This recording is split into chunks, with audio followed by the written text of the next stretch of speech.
The head of the Department of Housing and Urban Development has shown that he is incredibly ignorant on all issues pertaining to housing and urban development.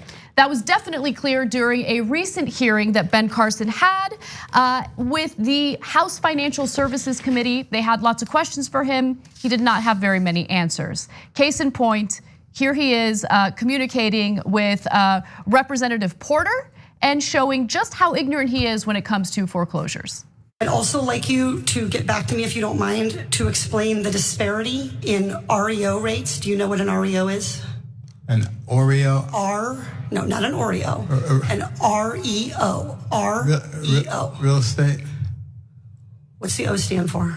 Organization? Owned, real estate owned. That's what happens when a property goes to foreclosure. We call it an REO. And FHA loans have much higher REOs. That is, they go to foreclosure rather than to loss mitigation or to non-foreclosure alternatives like short sales than comparable loans at the GSEs. So I'd like to know why we're having more foreclosures that end in people losing their homes. Isn't the department head supposed to know more than the congressperson? Not in Trump's administration. Okay, doesn't she seem to know 1,000 times more than he does? Yeah. Okay, now look, to be fair to Ben Carson, Katie Porter is awesome. So she's a wonderful progressive. She's a freshman congresswoman who doesn't get enough credit. But she's also, as you can tell, incredibly smart and studied and has researched all this. But now let's turn to Ben Carson. When someone says REO, if you don't know it, what would you do? You'd be quiet. Right? I mean, that's what I would do. I'd just be like, oh yeah, okay. And if they asked me what it was, I'd be like, look, that's an obscure thing that you're referring to. So, okay, let's not play games here. Tell me what REO means, and then I'll respond to you with substance. Now that would be a relatively decent way to answer the question. Instead, he goes, what would you say, Oreo? It sounded like he was awoken from his slumber and like jumped in and said Oreo, right? Like it was weird. It sounded like he had just woken up and then just said Oreo in the middle of it. Like no, you know what's realized? I just realized he literally dunked on himself with an Oreo. Yes. And then he proceeded to continue dunking on himself on Twitter, where he tweeted, "Oh, Oreo," and he's like posing with a picture of Oreos. And he sent it to Katie Porter. Yeah. Which is nice. Enjoying a few post-hearing snacks, sending some your way. God, why? I mean, look. The issue of housing in America is such an incredibly important issue, as you guys know. I mean, the nature of how expensive rent is, how unaffordable property is for the average American, the shrinking middle class. What are you gonna do to solve these very, very serious problems? I don't know, I'm gonna pose with pictures, posing pictures with Oreos. That's my solution. Like, look, the fact that he doesn't know what REO is, though, it's not an obscure thing. The person who has the position that he has should know what that is. No, and I want to be clear. That's what I would have done to pretend it was obscure. It's not actually obscure. Right, so that's how you would handle it politically so you don't look like an idiot. That's right, I wouldn't go, did you say Oreo? And then I wouldn't walk into another trap of real estate. Oh my God. No, don't do that, why are you doing that? You obviously don't know what it is, so why did you start the sentence? Now, so like he does, but to be, again, fair to Ben Carson, he doesn't know anything about real estate. He's a doctor. So wait a minute, why did they put a doctor for housing and urban development when he doesn't know anything about it? And in his, congressional hearings when he was getting confirmed, he basically admitted, no, I don't know anything about real estate. Right. No experience. You know why? And this they won't tell you anywhere else. It's because he's black. And the title that he has, it contains the word urban in it. Yeah, and so Trump was like, oh, urban people need housing. Okay, I guess we'll put a black guy in there and then it'll seem like we're fair. Because they have to put African Americans on their cabinet. If they don't have any, it's gonna be a news story. And they're like, Ben Carson, he's perfect. He's a sellout, doesn't know anything. Besides which, we wanna pulverize housing and urban development. And he thinks that we should get rid of it. Perfect! A black guy who wants to get rid of aid to poor people, which in Trump's mind is black people.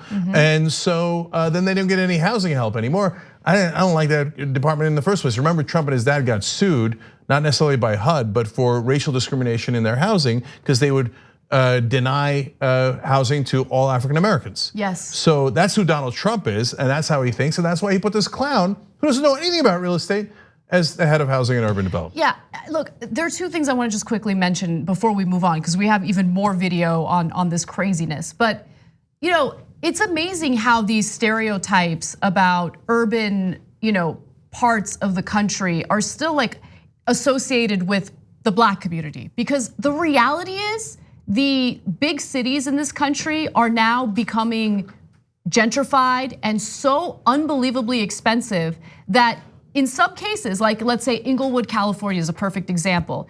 You have entire Black communities getting pushed out of where they've lived their entire lives because of gentrification, because of the fact that white affluent people are actually moving in to the big cities. So like urban and Black is not like a synonymous thing. In reality, they're getting pushed out of their communities. Some of them are ending up homeless. Some of them are not able to find a place to live. Some of them have to end up living somewhere that's like 2 hours away from where they work. That is a very serious problem. Again, a problem that someone like Ben Carson doesn't care about, doesn't know about, doesn't want to learn about. And it's really devastating to see someone as unqualified as him sitting in that position. Same with Betsy DeVos as the Secretary of Education. She doesn't care about it. She wants to privatize education.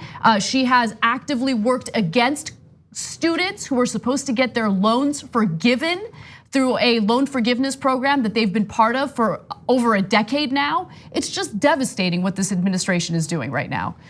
And then the second thing that I wanted to just quickly mention is that the Trump administration is considering pushing families out of their homes if one person living in that home, and this is government subsidized housing, if one person is undocumented. So let's say you have two parents and they have kids, one of those parents is undocumented. Well, that entire family would be evicted from government housing because of that one undocumented person. You could put 55,000 people on the street immediately.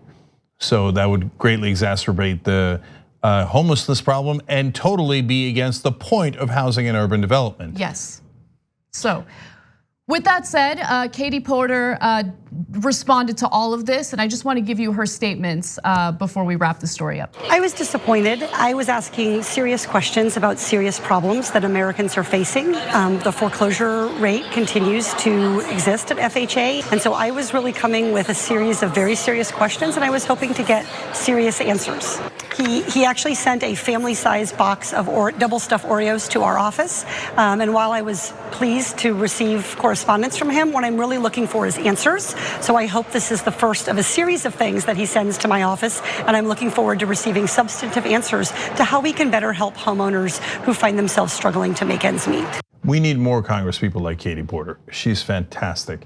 And they often tell the freshman congresspeople, no, you have to be a backbencher. Don't say anything, just you have to earn your dues, etc.